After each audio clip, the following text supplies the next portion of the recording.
अत्यंत संतापजनक आणि संपूर्ण महाराष्ट्राला हादरवून सोडणाऱ्या नसरापूर प्रकरणात अखेर पुणे सत्र न्यायालयाने आरोपी भीमराव कांबळे याला दोषी ठरवले आहे।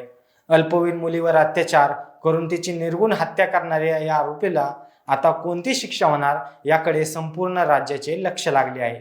1 मे रोजी नसरापूर परिसरात घडलेल्या या घटनेने संपूर्ण महाराष्ट्र हादरला होता। एका चिमुकलीवर लैंगिक अत्याचार करून तिची हत्या करण्यात आली। या प्रकरणाचा तपास वेगाने करण्यात आला आणि विक्रमी वेळेत आरोपपत्र दाखल करण्यात आले।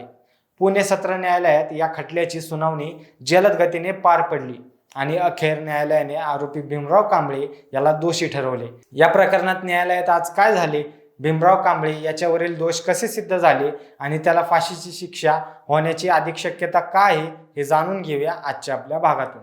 नमस्कार, मी वेदांत शिंदे बोल बिंदासमध्ये आपलं स्वागत करतो। नसरापूर येथील घटनेत आरोपी भीमराव कांबळे याने पीडित मुलीवर अत्याचार करून तिचा निर्गुणपणे खून केला होता। भीमराव कांबळे याच्या विरोधात दोष सिद्ध झाल्यानंतर शिक्षेबाबत सुनावणी सुरू असताना आरोपीच्या वकिलांनी न्यायालयात काही मुद्दे मांडले। त्यांनी सांगितले की आरोपी 65 वर्षाचा वृद्ध आहे। इतका वृद्ध व्यक्ती इतका क्रूर गुन्हा करू शकतो का, असा प्रश्न उपस्थित करण्यात आला। तसेच आरोपी या घटनेमुळे मानसिक धक्क्यात असल्याचा दावा बचाव पक्षाने केला। फाशीऐवजी जन्मठेपेची शिक्षा देण्याची मागणी करण्यात आली, मात्र न्यायालयाने हा युक्तिवाद फेटाळून लावला। आरोपीची मानसिक आरोग्य चाचणी आणि पोटेन्सी टेस्ट करण्यात आली होती। या दोन्ही अहवालांनुसार आरोपी मानसिकदृष्ट्या सक्षम असून लैंगिक कृत्य करण्यास सक्षम असल्याचे स्पष्ट झाले। न्यायाधीशांनी निरीक्षण नोंदवताना म्हटले की आरोपीच्या चेहऱ्यावर पश्चातापाचे कोणतेही चिन्ह दिसत नाही। मुख्य म्हणजे दोषी ठरवल्यानंतरही त्याच्या चेहऱ्यावरची भीती किंवा खंत जाणवत नव्हती। न्यायालयाने आणखी एक महत्त्वाचे निरीक्षण नोंदवले। आरोपीला 7 मुली, मुलगा आणि पत्नी असूनही त्याच्या बाजूने न्यायालयात कोणीही उभे राहिले नव्हते। समाजाने आणि कुटुंबाने त्याला नाकारल्याचे न्यायालयाने नमूद केले।